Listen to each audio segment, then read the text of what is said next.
لقطة تحية اللي أداها النهاردة فريق كرة القدم لفريق كرة اليد اللي يستحقها بالإنجاز الكبير.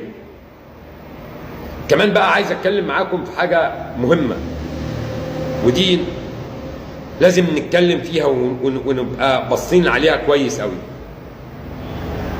عايز إنه ما تبقاش الأمور في التحفيل ما بين جمهور الأهلي وجمهور الزمالك تتخطى هو التحفيل بالمباراة من غير تجريح، من غير ما نجرح في حد، من غير ما نجرح في عضو مجلس إدارة أو في عضو أو في مشجع أو في مشجعة. لا،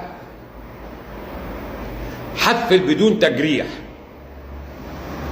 ما تجرحش في حد، ولا جمهور الأهلي يجرح ولا جمهور الزمالك يجرح. النهارده كابتن محمد رمضان أعلن تاني